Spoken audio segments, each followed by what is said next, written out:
Olá, seja bem-vinda, bem-vindo ao canal Angeline. Hoje vamos falar de um tema necessário, porém difícil e doído, o luto.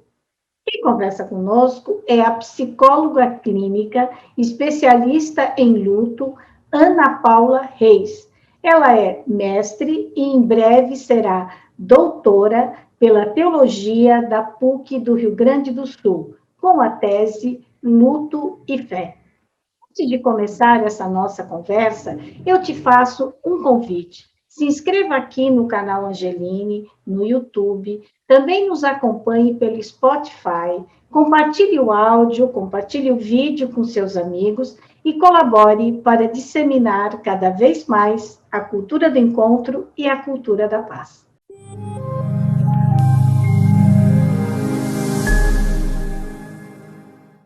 Ana Reis, é um prazer recebê-la aqui no canal Angeline. Muito obrigada por ter aceitado o nosso convite. Obrigada, um abraço ensolarado para todos, né? Independente se é dia ou noite, essa luz, ela precisa estar sempre nos acompanhando. Fico muito feliz de ter sido convidada e espero que a gente possa ir construindo junto um momento que seja de luz para todos nós.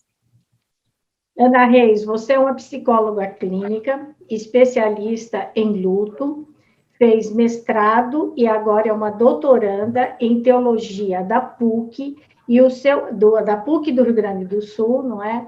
E o seu objeto de estudo é o luto. O luto é muito difícil, não é? Tudo bem que você é uma psicóloga, mas como que você lida com isso?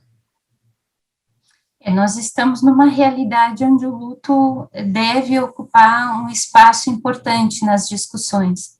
Por isso, também, uma gratidão pelo convite, pelo tema.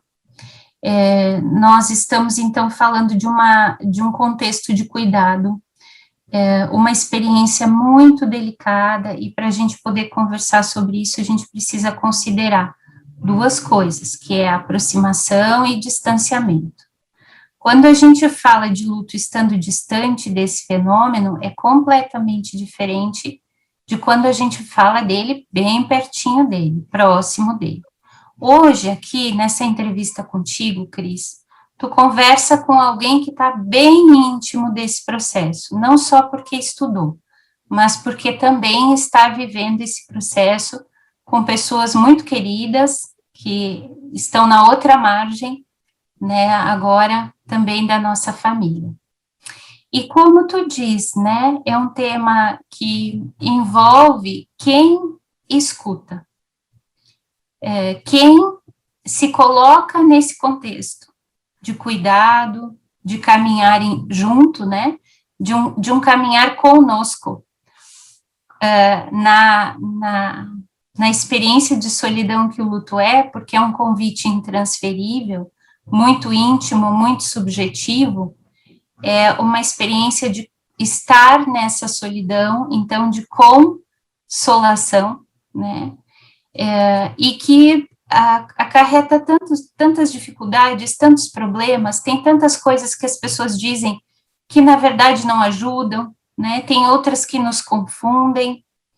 É um processo delicado. A gente precisa estar inteiro com aquilo que a gente é, com o que estuda, com o que acredita, mas, acima de tudo, no amor. Porque quando se fala de luto, a gente está falando do custo do compromisso de amar.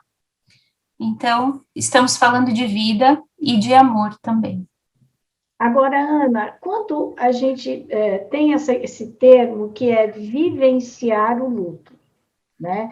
E hoje você usa também esse termo para tudo. Quando há uma separação, quando qualquer coisa que acontece, você fala, você precisa vivenciar o luto, independente de ser vida e morte. Mas nesse momento da pandemia, principalmente aqui no Brasil, com mais de 500 mil mortos, há uma boa parte, ou quase todos os parentes, vamos dizer, os amigos, né, não puderam vivenciar esse luto, que é o velório, porque você como psicóloga vai me explicar melhor, mas durante uma cerimônia funeral, vamos dizer assim, a pessoa vai se conscientizando que a outra morreu. Então, ela vai vendo o caixão, ela vai sendo consolada pelos amigos, ela vai começando a vivenciar o luto, embora depois ela vai viver isso sozinha, ela vai ter que resolver isso com ela mesma, né? Mas nesse momento em que as pessoas apenas ficam sabendo que os amigos morreram, ou que um parente mais próximo morreu, e que não teve esse velório, ou foi muito curto, ou foram poucas pessoas, o que você diz para essas pessoas que perderam tanta gente querida, tantas pessoas? Então, a gente está falando aqui de um contexto onde a própria pandemia mudou a forma como as despedidas acontecem. No luto por morte, né, no luto por morte, existe um processo que vai se dando desde o diagnóstico da doença, de impedimentos protocolares, que são muito importantes para nós, e não cabe aqui entrar numa discussão do que poderia ter sido diferente, mas cuidar desse processo que acontece e vem acontecendo com todos nós. Desde o diagnóstico lá no hospital, a gente já tem o nosso dispositivo vincular ligadinho, né? Quando a gente sabe de alguém que ama, a gente quer cuidar dessa pessoa. E o nosso comportamento de cuidado, ele já é impedido ali, porque eu não posso, vou ficar provavelmente alguns dias afastado, né, dessa pessoa, e quando tudo funciona bem, que bom, a gente pode se encontrar, né, e seguir em frente, mas quando a gente perde, a gente fica com esse período de tensão muito exigente entre os dias da entrada no quarto, depois na UTI recebendo telefonemas sem poder estar próximo. Às vezes a gente consegue alguém da equipe que faz as ligações no celular, né, para que a gente possa olhar para a pessoa que a gente ama, que está longe de nós. Esse impedimento de cuidado e esses dias de tensão adentram a notícia da morte.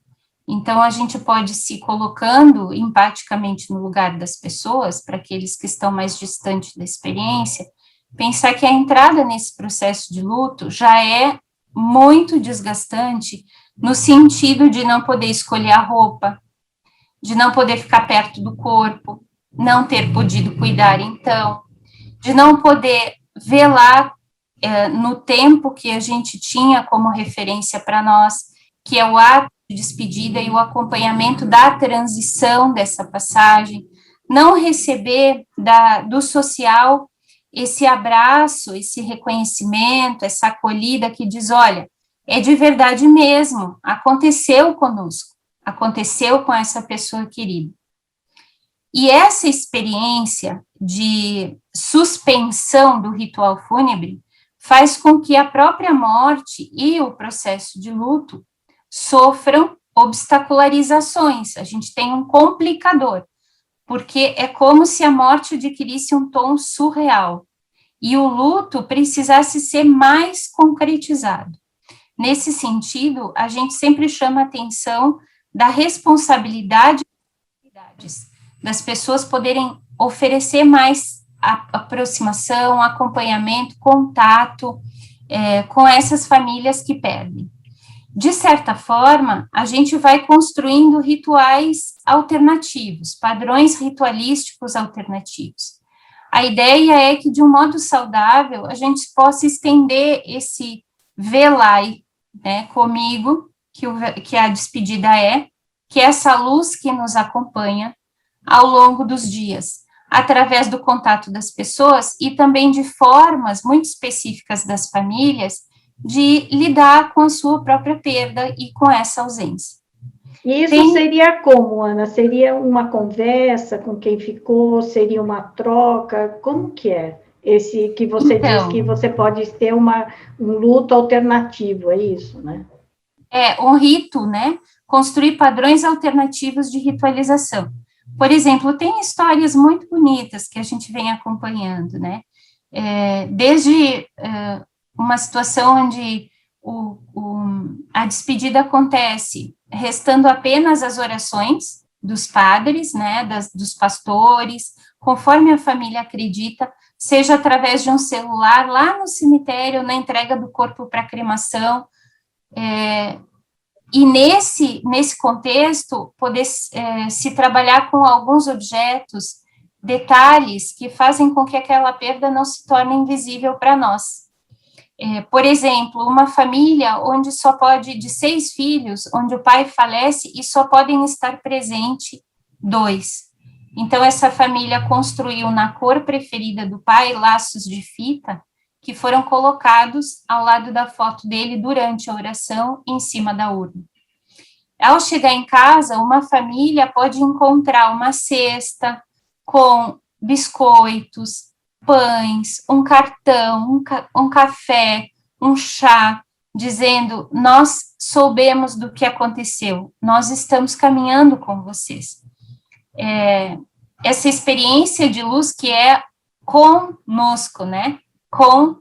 Estar na solidão, um Deus conosco, né? Quando a gente fala da fé, por exemplo, nesse processo relacionado ao luto, essa responsividade que, através do amor, da solidariedade, da empatia, da compaixão, se faz presente.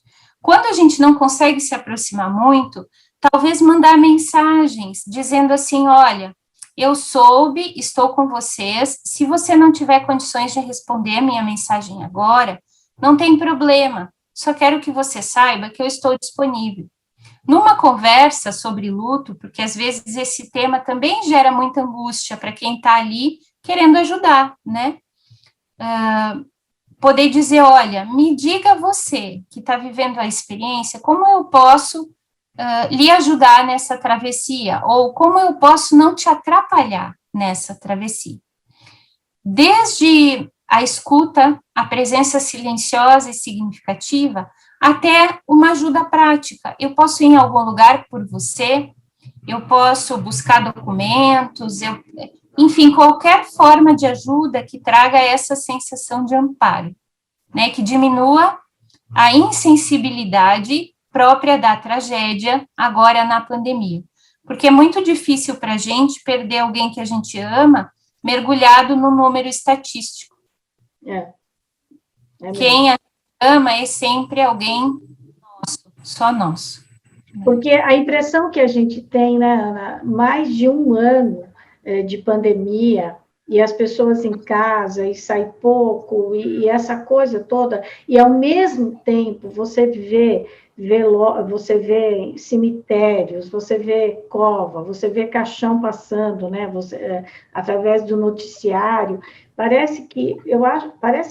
eu diria que a gente está vivendo um luto há mais de um ano, né, o país inteiro, porque todo mundo conhece alguém que faleceu de Covid, ou você tem algum parente que faleceu de Covid, ou você viu um acontecimento assim de alguém que conversava com você ontem, hoje foi internado e amanhã falece. Você fala: nossa, mas como é que pode isso, né? Embora, quando uma pessoa fica muito doente, quando ela tem, por exemplo, uma doença tipo câncer, que você vê que vai afinando, você vai se preparando, não é? É isso que eu entendi quando você disse que a pessoa está no hospital. Então, você vai se preparando para isso, você diz: bom, vai acontecer. Mas não é assim todo dia. Hoje foram 1.200 mortos, ontem foram 1.500 mortos. Isso vai dando um negócio na gente, assim, né? E você ficando dentro de casa, muitas vezes sozinha ou com poucas pessoas, essa angústia, ela vai aumentando, não vai? Embora a Covid-19 seja um processo que envolve uma terminalidade, não existe preparação, ela traz, a perda pela Covid-19 traz uma invasão muito violenta, e esses dias, aguardando as notícias, são dias de profunda tensão. com o nosso dispositivo de apego, de comportamento ligado. Então, a gente quer estar lá, mas a gente não pode. A experiência é uma experiência de impotência, né? E existe, então, dentro dessa experiência, essas características de intensidade, de violência, de tensão excessiva. É muito difícil ficar o dia todo aqui, sentada, por exemplo, aguardando que das 4 às 9 da tarde, alguém vai me ligar para dizer de alguém que eu amo muito que está lá, todos os dias. E às vezes a ligação acontece às 4, e às vezes a ligação acontece 5 para as 9 da noite. Então, o dia dessa família fica totalmente voltado para essa esperança, numa luta entre o medo de perder e a esperança. Do ponto de vista das 530 mil mortes, né, então se a gente fosse pensar assim, que para cada morte no Brasil existem pelo menos 4 pessoas, se eu viesse a faltar, quantas pessoas sentiriam a minha falta, né?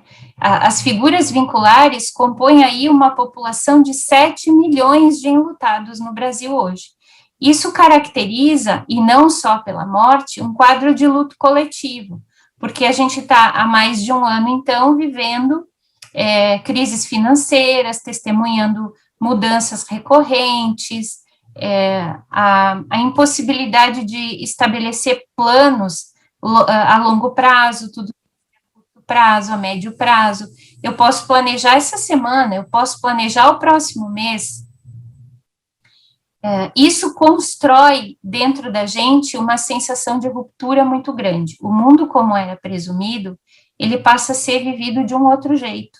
E a gente não sabe muito bem como encaixar as peças do quebra-cabeça, porque muitas delas não chegaram ainda, e as que chegaram ainda não encaixam naquelas que às vezes a gente tem.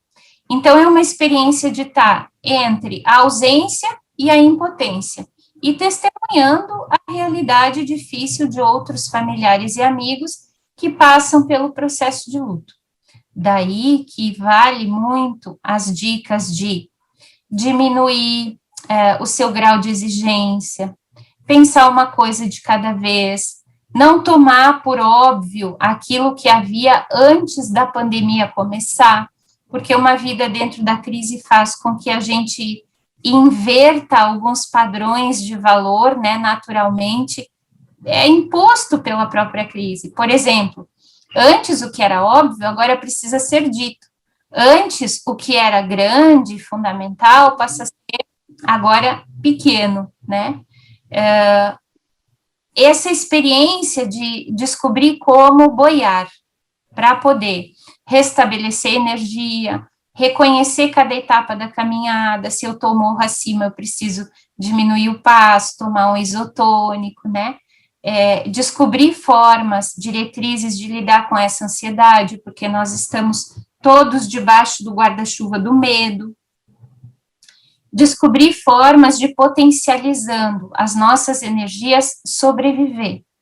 Em algum momento tudo isso vai passar, e há de passar, e a gente poder olhar para trás e dizer, bom, eu pude preservar o que era mais importante para mim, aprendi sobre o valor do tempo, aprendi talvez sobre a impermanência, algo que vai ser fundamental também, e pude preservar naquilo que era importante muito do sentido para caminhar em frente. De modo específico, nas questões relacionadas ao luto, o luto é uma filtragem, né? A gente, através das pessoas que a gente ama, a gente vai no luto separando o que é a morte do que é pessoa amada, e esse discernimento vai trazendo de volta com o tempo e com calma, não sem dor e angústia, e isso a gente precisa abrir espaço para escutar e acolher, né? Vai trazendo de volta o sentido da vida para a gente, resgatando os nossos pedaços, né, dentro de nós. E aquele amor vai fazendo parte do para sempre de cada um de nós. E quando a gente começa a compreender isso via experiência, com silêncio, com calma, com mergulho, então a gente se encaminha para um amanhecer. Sair do processo de luto não é se deparar consigo mesmo da forma como a gente entrou. É uma travessia, uma transformação muito grande. E dentro disso que tu diz, Cris, olhando para o luto coletivo, né, olhando para a comunidade como um todo, hoje nós somos todos convidados a ser guardiões de travessias. Essa travessia que parece acontecer com outro, num piscar de olhos, pode ser comigo também, né? Então, é muito Porque, importante. na verdade, né, Ana, todo mundo, claro, já foi a um velório, todas as pessoas já passaram por isso, mas eu acho que no Brasil, que eu lembre, é a primeira vez que se tem esse luto coletivo. Né? E com essa coisa, assim, o brasileiro é muito do abraço, do beijo, né? De estar junto com a pessoa. E aí, quando chega esse velório, que praticamente não existe, ou é muito pequeno, dura 30 minutos, nem isso, às vezes 1 hora no máximo, você não encontra, os seus amigos não estão lá. Ao mesmo tempo, quem fica em casa fica com uma, eu não sei se a palavra é culpa, mas fica assim, meu Deus, eu podia estar do lado dela ali agora, não digo exatamente de quem foi, mas de quem está ali com aquela dor doída, né? Aquela coisa que dói na alma e que a pessoa ali naquele momento, um abraço poderia ajudar muito, né? Então, você tem, assim, tanto as pessoas que estão ali velando, como as pessoas que estão em casa sem poder sair, isso também é uma coisa que pega muito hoje, não é? Eu acho que quando a gente sente culpa é um bom sinal, porque diante do isolamento e da impossibilidade de velar, com o tempo, nós podemos, e também da sobrecarga, de tanto ouvir falar sobre isso, de tanto ouvir falar sobre a Covid, né? Nós podemos nos tornar muito insensíveis, muito insensíveis. Então, quando existe culpa, é um bom sinal. É sinal de que nós estamos lá com a nossa sensibilidade viva. Aproveitar essa culpa para fazer um movimento na direção do outro, encarnando, né, colocando carne nas palavras que a gente usa, né, pensar nas palavras que a gente usa para que elas possam realmente chegar do outro lado como abraços, implica dar de si, que é dizer a verdade, é dizer, olha, eu não sei, nem sei o que te dizer, de tão triste que eu estou pelo que aconteceu, de tão preocupado que eu estou com você, mas eu estou aqui. Essa maneira de, através das palavras, comunicar esse abraço, fazer esse abraço chegar, né? A palavra... Esse termo, assim, conte comigo no que precisar, né? É isso. E se fazer presente de alguma forma, né? Não conte comigo e era isso. Porque, claro, quando a gente está sentindo dor, a gente às vezes não consegue nem responder nos próximos dias. Mas se eu consigo manter uma constância e dizer, oi, sigo aqui, se você quiser me responder como estão as coisas por aí, dali 2 dias de novo, às vezes mandar uma música, um poema, uma picture, né, uma figura. A gente tem muito material hoje de contato via mídia, se a gente não pode estar próximo, né, que viabiliza esse cuidado e esse acompanhamento. Do ponto Agora, de vista... Ana, a fé, ela ajuda muito nesse momento, né? Porque, mesmo que, claro, a gente não sabe exatamente o que acontece do outro lado, mas quem tem fé, ou acredita na reencarnação, ou acredita que a pessoa vai para a luz, ou acredita que a pessoa vai ressuscitar um dia, enfim, você imagina que em algum momento, né, você vai reencontrar essa pessoa. Então, a fé, ela tem um papel também muito importante no momento do luto, não só nesse que a gente está vivendo hoje, vamos chamar de um luto coletivo, mas do luto normal, não é? A fé te ajuda muito nessa situação. A fé é uma ferramenta protetiva, né? A gente pode dizer que as pessoas que têm fé, e uma fé que converge saudável, são pessoas que estão mais protegidas. Eu gosto muito de um trecho bíblico, a gente até conversava essa semana numa aula da Steph com o padre Luciano, dentro da teologia cristã, que fala muito dessa experiência que a gente está vivendo hoje.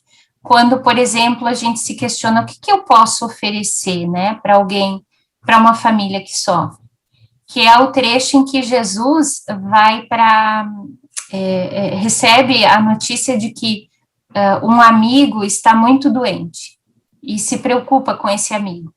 E ele, então, vai para a localidade onde esse amigo mora, viaja longos dias, e quando ele chega lá, o amigo havia falecido. Qual é a postura de Jesus nesse trecho, né? Então, ele não chega lá dizendo, olha, eu vim aqui para ajudar vocês, se vocês precisarem de alguma coisa, eu estou aqui, né? Não, ele chega em silêncio. Ele chega em silêncio, e em silêncio ele fica com a família. Ele só se manifesta quando a irmã do seu amigo falecido fala, quando ele recebe uma autorização. Mas ele fica ali, no seu silêncio, ele dá de si, na sua presença, no seu olhar, na forma como ele se dirige com respeito e amor àquela experiência que também é dele. Quando a irmã diz, ele faleceu, a primeira comunicação de Jesus é a lágrima. Ele chora. Ele não sai dizendo coisas sobre luto e nem sobre fé. Porque a gente tem aqui um risco também das pessoas usarem a fé para construir jargões. Do tipo, pense que Deus quis assim. Pense que Deus recolhe as melhores flores para o seu jardim. Né? Essas frases que, na verdade, reverberam no vazio, né? Porque elas só distanciam a gente do outro. Ele chora.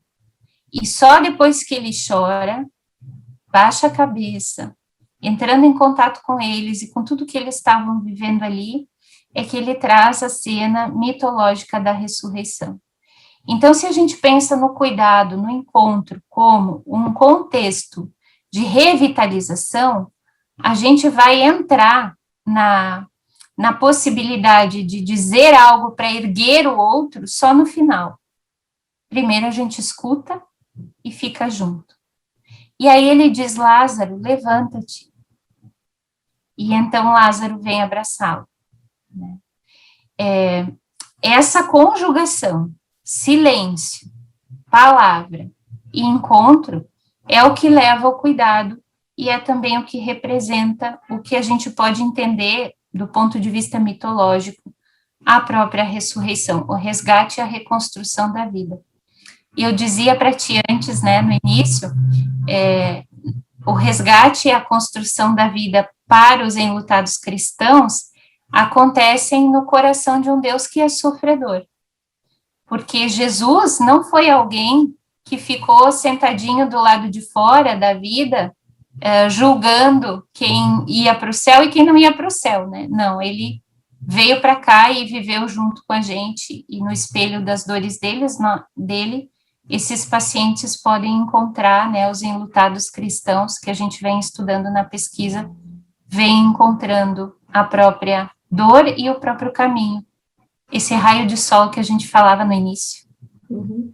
Mas, Ana, não só na religião cristã, em todas as religiões, eu não sei se a palavra é essa, mas há um conforto para a morte, uma esperança de um reencontro num futuro, não é isso?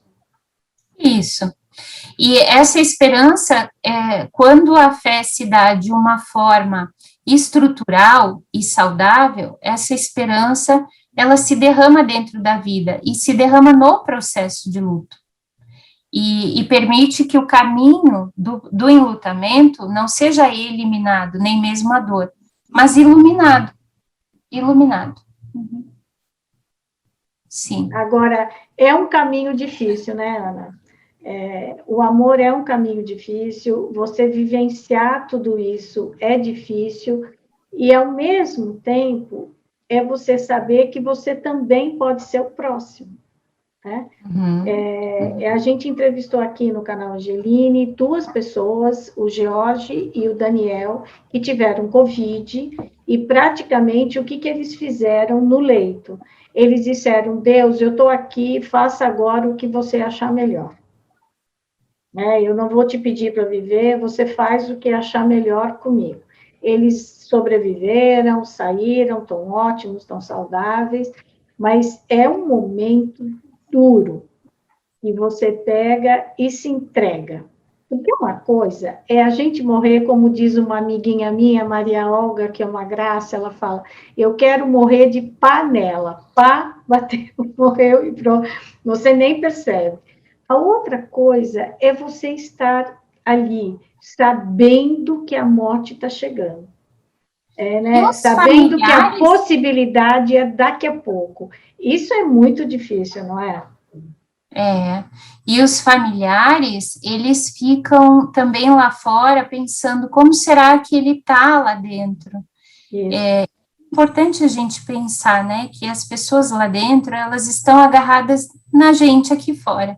Elas estão pensando na gente, elas estão tentando sobreviver e enfrentar a dor e as dificuldades a partir do amor que elas têm por nós.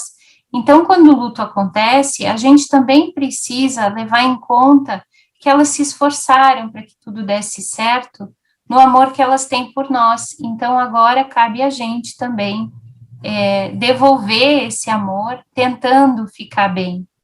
A experiência da recuperação no COVID gera um conjunto de sensações e sentimentos que a gente poderia aqui considerar como na direção de um estresse pós-traumático, inclusive.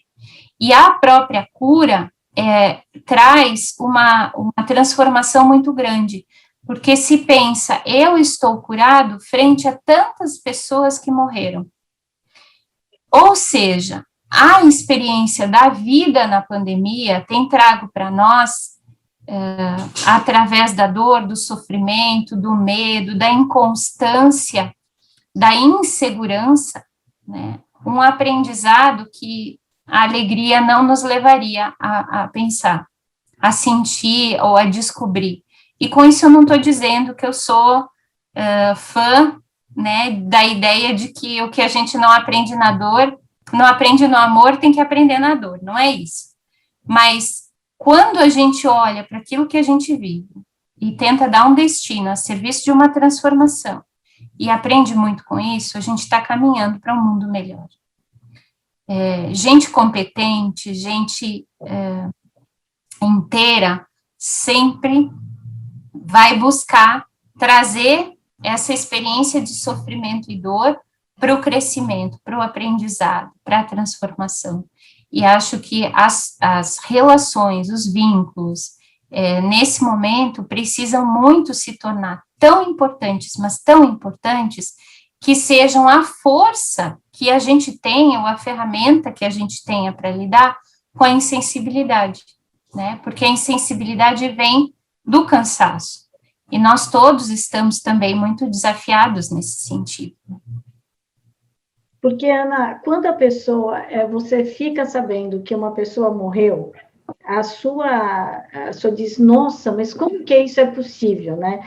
Como se a gente nunca soubesse que a gente nasceu e um dia vai morrer, né? É sempre um espanto, não é? Mesmo quando você sabe que uma pessoa está muito doente, o dia que ela morre, é uma dor, né? Porque você tem sempre a esperança, quem sabe, um milagre, quem sabe, você tem essa esperança. Então, na hora que você fica sabendo da morte, aquela dor é profunda. Então, quem hoje sobrevive à Covid, que sabe o que é a morte, né? Nesse sentido, de receber uma notícia de que morreu. Aí, que alguém morreu. Né? Aí, quando ela passa por esse sofrimento e ela consegue sobreviver, a vida dela, de fato, pode ser transformada, porque ela acabou encontrando tudo que ela tinha para melhorar, e eu vejo muitos depoimentos, muitas pessoas que dizem, não, o negócio é cuidar agora do essencial, o resto é bobagem. E o que é, Ana, no seu conceito, essencial na vida? O valor dessas relações, né? Fundamental é ser, e ser com o outro. O amor, nesse nosso contexto de vida, é uma bênção e um tormento, porque nós vivemos dentro da finitude. Mas ele, na bênção, ele é também a ponte para alcançar o infinito, o que está no infinito. É também a nossa chance de eternizar quem nós amamos e de deixar no outro aquilo que será importante para nós, a forma como queremos ser lembrados. Uma das pessoas que eu perdi da família, minha irmã mais velha, ela costumava dizer: guarda guarda em ti o melhor de mim, né? E essa experiência de guardar o teu melhor, guardar o melhor do outro em nós e oferecer o melhor do outro, o melhor da gente para o outro, é a experiência de estruturação ao longo da vida. A gente pode girar muito em diferentes direções, filosóficas, religiosas, mas o que a gente vai acompanhar, o que a gente testemunha, tanto conosco quanto na vida das pessoas, acaba batendo aí, na força que o amor tem dentro do ser humano. É por isso, Ana, que quando uma pessoa morre, tem até uma coisa que todo mundo diz: morreu, virou santo. É porque, na verdade, as pessoas lembram o que essa pessoa fez de bom, não é isso? Eu acho que existem diferentes etapas dentro do luto. Às vezes, no início, a gente precisa focar mais nos aspectos positivos, porque a gente está muito angustiado com a ideia da separação, e é justo, é digno. Mas quando falo dessa questão de trazer em si o que existe de fundamental no outro, né, é justamente compreender as essências e valorizar as essências. Não é no sentido de uma perfeição, mas no sentido de uma identidade, de uma singularidade. Nós somos o que nós amamos. Nós nos tornamos o que nós amamos. E essa experiência de ser no mundo, que começa tão desamparada, como um bebê que nasce, que precisa tanto do outro, né? Ela pode finalizar tão rica, tão cheia de significado, de sentido. A pandemia nos trouxe também o valor do tempo. Por exemplo, esse tempo que a gente está aqui, né? Eu gosto muito da ideia da doutora Ana Cláudia Arantes, que trabalha com cuidados paliativos, e ela diz assim: o tempo, Cris, por exemplo, que tu está investindo aqui comigo, é um tempo que não volta para a tua conta. E é um tempo que não volta para a minha também. Então, a gente precisa fazer desse tempo um tempo de valor para a gente. Essa consciência a pandemia derramou sobre todos nós. Tomara que todos possam prestar atenção nisso, porque quando a gente valoriza o tempo, a gente valoriza a vida.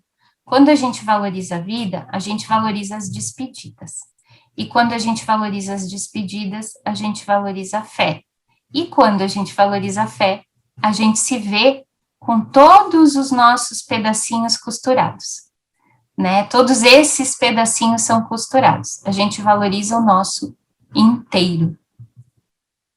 Nossa, que profundo isso que você acaba de dizer, né?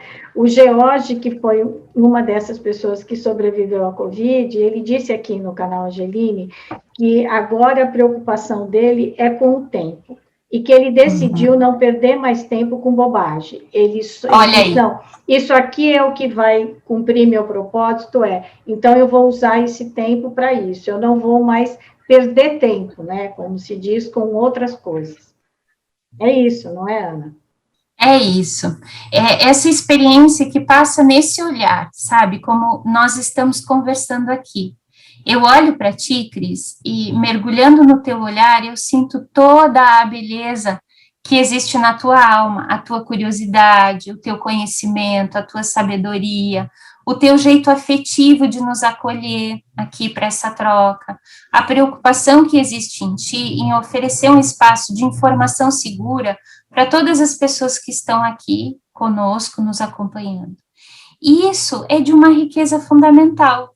Então, a gente poder estar com as pessoas notando quem elas são de verdade. Ser de verdade no mundo é poder ser do nosso lado de fora aquilo que a gente deseja, busca ser ou é do nosso lado de dentro. Sempre em aprimoramento, né?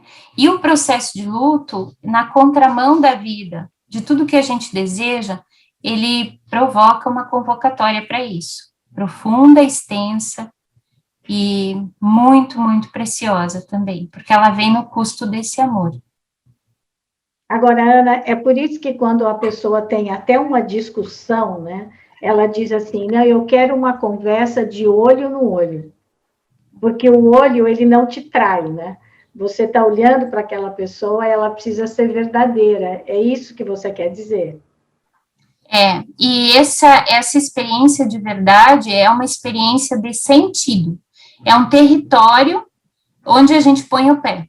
A pandemia trouxe uma experiência de vida de muitas incertezas. Como é que a gente enfrenta incertezas? Buscando um território onde colocar os pés.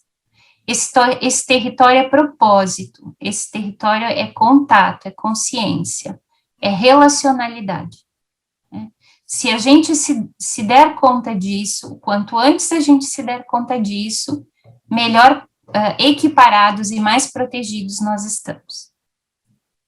Agora, Ana, você está se formando, né? Em breve será doutora em teologia também, e o seu tema é luto. E o que você estudou durante essa tese? Então, a partir da doação de recortes clínicos de pacientes enlutados cristãos, porque a nossa área no Instituto USP atende 90% de pessoas que têm esta identidade religiosa, né? Que não necessariamente seja o católico, mas o cristão. Então, alguns pacientes doaram trechos do seu acompanhamento terapêutico ao longo do luto nos seus 2 primeiros anos. E nós estudamos, recortamos dentro desses trechos os aspectos relacionados à fé para entender o que a fé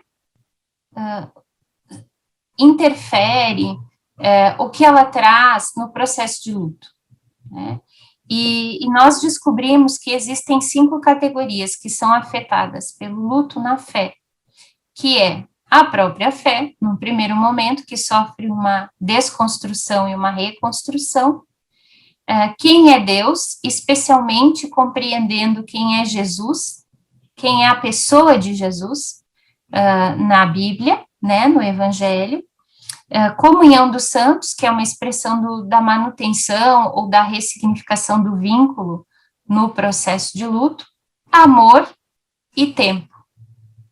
E é muito bonito perceber o quanto essas categorias se divulgam a partir da fé, dentro do processo de luto, resgatando e reconstruindo as pessoas na sua caminhada. A pesquisa toda, ela versa sobre isso. E o meu orientador na PUC, inicialmente foi o Dom Leomar, ainda na dissertação, porque ela é uma pesquisa longitudinal, e agora tem sido o Frei Suzin, professor Dr. Luiz Carlos Suzin, né? E tem como professor também na banca o Frei Jaime Bétega. Que foi entrevistado aqui do canal Angeline, que, aliás, foi ele que me falou do seu trabalho. Né? Olha só, que bom. Agora, Ana, existe isso é uma curiosidade minha, mas eu sempre penso que perder um filho, ele não é natural na vida. Não sei se eu tenho autorização para dizer isso, mas, enfim, que o natural é que os mais velhos vão primeiro e depois vão os mais novos. Perder um filho é o maior luto que alguém pode ter? A gente pode pensar a perda de filhos como um grande número de complicadores no processo de luto, né? Porque quando perguntam para a gente assim, qual é o pior luto que existe, né? O que se pode pensar de mais difícil de todos? Eu digo sempre que é o seu, porque ninguém vai passar pelo processo de luto, né? Por você, pela gente, né? É um convite intransponível, né? Uma subjetividade de uma profundidade muito grande.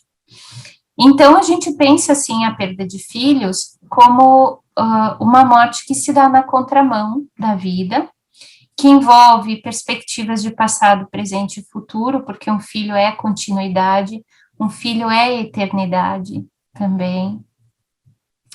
Implica numa experiência que se atravessa completamente a tudo que é esperado, porque os pais sempre se veem como alguém de quem os filhos vão se despedir, nunca como alguém que irá se despedir de um filho, né? E traz um conjunto de ajustamento, adaptações e sintomas que exigem cuidado também. Na LUSP, nós temos um grupo chamado Anjos Secretos, que conta com em torno de 380 casais já inscritos hoje, que são casais que perderam filhos, né, em todas as idades. E a experiência desses pais ao longo do tempo, ajudando uns aos outros, mostra para a gente a importância do acompanhamento, a importância da abertura da fala, do para construir significado de um modo singular também, das respostas da comunidade, que devem, sem dúvida nenhuma, evitar o já e o ainda não. Ah, mas você já está sorrindo. Ah, mas você ainda está chorando. Justo porque esta experiência, ela precisa ser respeitada dentro dessas características, né? Que é a forma de amar de cada um de nós. Então, sim, é exatamente como tu diz, Cris, é uma situação que vai na contramão da vida. Agora, com a pandemia, muita gente ficou sabendo que existe pessoas como a senhora e outras pessoas que estudam o luto, né? Normalmente, tirando a pandemia, quem são as pessoas que mais procuram auxílio nessa hora? Que procuram terapia, que procuram entender um pouco para poder continuar a caminhada? Bom, a gente pode pensar que as demandas, elas acontecem a partir da circunstância da morte, da forma como o relacionamento com a pessoa amada se deu ou se dava naquele período, outros fatores complicadores que podem se colocar, né, como crises financeiras, perdas múltiplas, outros adoecimentos. Em geral, a busca se dá através de famílias e pessoas que entendem que com os recursos que eles têm e que usam, não estão conseguindo dar conta dessa travessia. Então, a psicoterapia, o aconselhamento, não é um espaço para esquecer ou simplesmente para seguir em frente. É um espaço instrumental, né? Traz uma ferramentaria no sentido de estratégias, de acolhida, de compreensão, de busca de significado, de protetividade também. E as circunstâncias de morte violenta e repentina, por exemplo, elas naturalmente demandam um suporte a mais. E essa questão, ela é importante para a gente pensar assim, como comunidade também, né? Como é que a gente pode ajudar outras pessoas? Quando a gente nota que as pessoas não estão conseguindo, num longo período de tempo, trabalhar ou se relacionar, retomar projetos, ou criar novos projetos de vida, então, com amor, a gente poder disponibilizar caminhos de cuidado, né? É muito importante. Da mesma Agora, não, realização desculpa. pastoral. Uhum. Agora, Ana, muita gente, quando perde um ente querido, vai praticamente todos os dias ao cemitério, ou vai com muita frequência. Isso é uma coisa ruim para a pessoa que vai, ou ela está ali ainda vivenciando aquele luto, tentando entender o que aconteceu? A gente faz o que é necessário, Cris. A gente sempre faz o que é necessário. É sempre importante acolher antes de julgar ou criticar, né? Se as pessoas estão indo ao cemitério, elas estão indo porque elas precisam ainda significar, ritualizar, entrar em contato, e essa talvez seja a sua forma de entrar em contato. Existem diferentes maneiras de entrar em contato com a dor, e é importante que cada um de nós, a gente saiba, ao longo do processo, conseguir descobrindo e entendendo a sua forma de contato, porque a dor é a dor, ela vai vir independente do que a gente queira, né? E então vai ser importante que a gente abra um espaço para olhar para ela e conversar com ela. A dor é teimosa no processo de luto, fica batendo na porta. Se a gente não abrir, ela vai derrubar a porta. A gente pode abrir a porta, sentar com ela, conversar, mas também não oferecer para ela um lugar para ficar para sempre, né? Então, às vezes, os movimentos que a gente vai fazendo são movimentos a serviço disso, de aprender a conviver um tempo com a dor, de dar significado, de resgatar e costurar todos os pedacinhos da gente, com calma, com tempo, resgatar os pedaços do outro em mim, né, que são fundamentais para mim. E não só isso é o vivenciando o luto, né? É isso. É isso, vivenciando o luto. E não só a ida ao cemitério, às vezes a forma como a gente disponibiliza as flores, o quanto tempo a gente deseja manter os pertences no lugar, dentro de casa, o momento em que a gente decide mudar de lugar, ou doar, ou reorganizar, tudo isso vai fazendo parte desse processo que precisa ser escutado pelo indivíduo que passa por ele. Certo. Não é uma decisão de outra, é uma decisão de quem está sofrendo aquela perda naquele momento, é isso? Isso. Agora, Ana, eu tenho aqui muitas curiosidades, né? Mas uma delas você escolheu estudar o luto. É um tema difícil, né? Um tema, não diria que é árduo, que é pesado, mas ele é um tema difícil. Por que você escolheu estudar o luto? Eu não sei se eu escolhi estudar, sabe? Às vezes eu acho que eu fui escolhida no começo, depois é que eu fui escolhendo. O luto, ele é carregado dessa beleza do amor, da força de amar, da possibilidade da gente estar sempre resgatando a nossa habilidade de amar. Ele convoca a gente a olhar para o nosso jeito de cuidar, para o nosso jeito de amar. E isso foi o que me encantou no luto. Às vezes as pessoas têm uma noção que eu considero equivocada de que quem trabalha com luto trabalha com a dor, o sofrimento, a morte, né? Não. A gente trabalha com amanhecer, com raio de sol, a gente trabalha com tudo que faz sentido, né? Que a dor traz como revisão de sentido para a vida da gente. E todas as nossas habilidades de construir essa teia maravilhosa que é a teia das relações, dos afetos, dos capítulos das nossas vidas, como uma colcha de retalhos, a gente poderia pensar, né? Então, esse olhar que desvenda o ser humano, que o acompanha através das suas travessias, a partir da capacidade que ele tem de amar, foi o que me encantou. Foi isso que me trouxe para dentro do luto. Isso é um amor, né? É o amor, é a atitude do amor, né? Porque acolher o outro nesse momento é tão importante e realmente vai fazer um ressignificado na vida daquela pessoa, né? É muito bom mesmo que tenham pessoas, né, como você, como as que estudam o luto e que ajudam as outras pessoas nesse momento, né? Eu tenho aprendido com as pessoas enlutadas que talvez a transformação do nosso mundo, como o mundo venha, de fato, pela sabedoria que as pessoas no sofrimento alcançam. Tem uma frase, né, do Bilac que diz que sabe um homem que nunca sofreu, passou pela vida como um fantasma, não viveu, né? Quando a gente busca alguém para nos ajudar, em geral a gente busca alguém que tem sabedoria.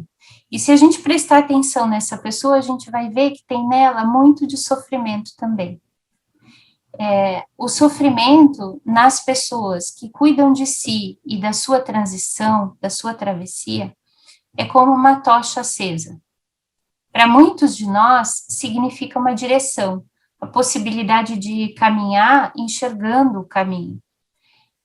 Tudo o que eu sou e o que eu aprendi venho dessas pessoas. São 20 anos de prática clínica, né, Cris, nessa área. Então, eu bebo, vivo, testemunho, trabalho com amor o tempo todo. O tempo todo.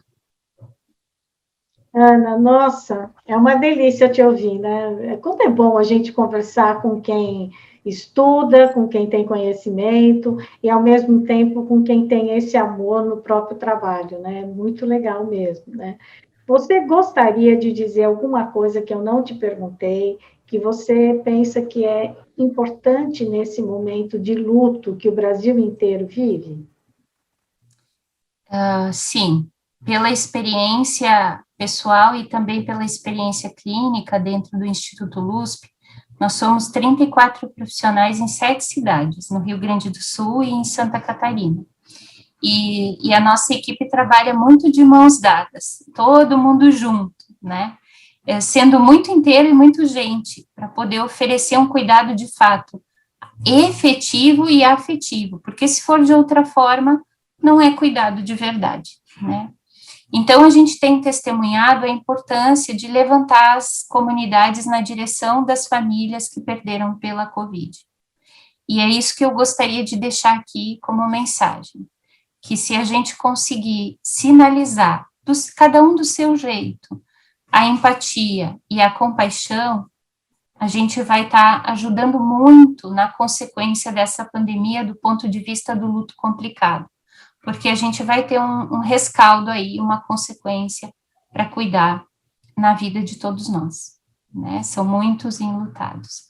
Que as comunidades possam se atentar para as famílias que perdem e oferecer aproximação, carinho, atenção, acompanhamento do seu jeito.